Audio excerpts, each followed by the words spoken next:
Hey everyone, what's going on? Welcome back to the channel. And this continues talking about Legendary Pictures Monsterverse series, talking about Kong Skull Island.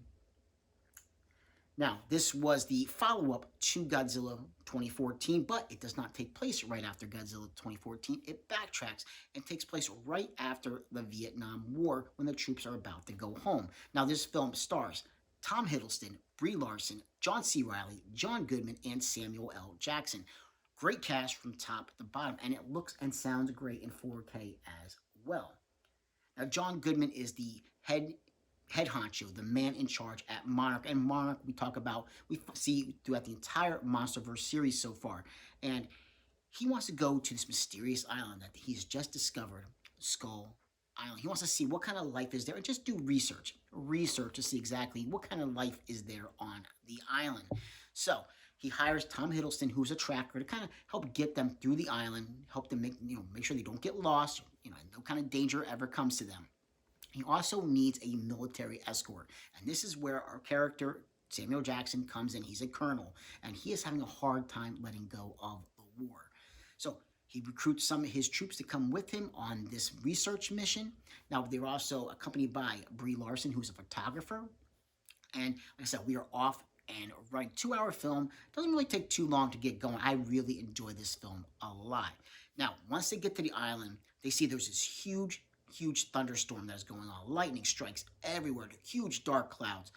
They just have to make a decision. Are they just going to go back, or are they going to try to break through this storm and get to the island? Well, they do, in fact, try to break through, get to the island. And when they're there, it's nothing but clear blue skies. So they start dropping these bombs, basically, from helicopters, looking for seismic graphs. So why are you dropping explosive bombs? To check for seismic graphs, see what kind of life, what's going on down on the ground. That pisses off Kong big time, because for the natives, he is the god of the island. He keeps balance. He keeps everything in order. He protects. He's protector of the island.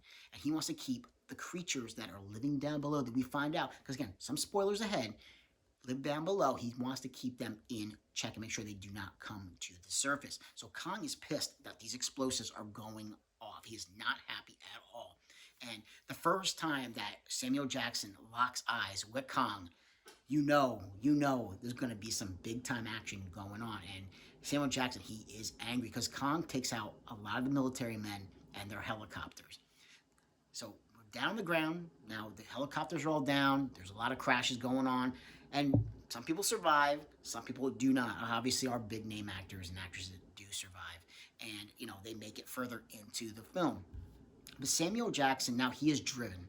It's all not about research anymore, because we find out that John Goodman's character did have an ulterior motive. He wanted to go there. He wanted to get Kong. He knew something was there. He had an idea, something he had encountered when he was younger. And he knew that there was something there on that island he wanted to get. He was going after Kong. Samuel Jackson has the same kind of idea, but he wants to kill Kong for killing his troops, killing his men.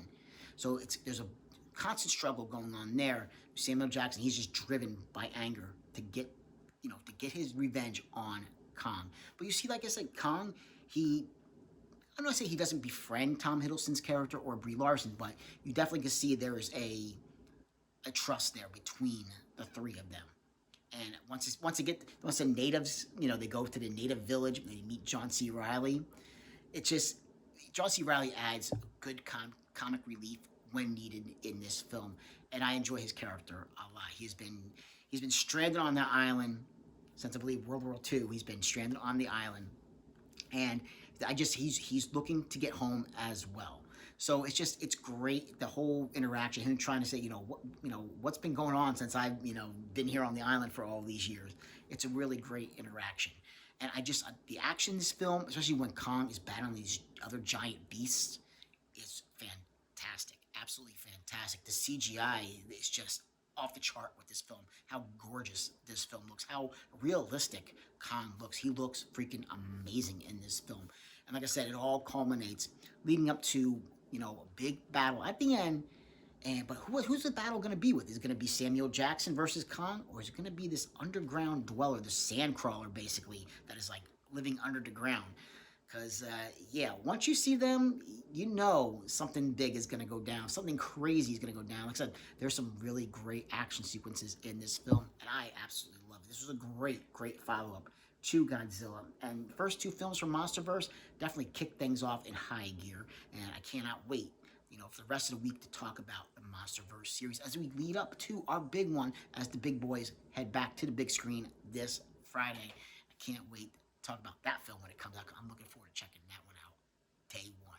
Absolutely. So, like, subscribe, and comment if you get the chance, and I will catch you in another episode. Take care.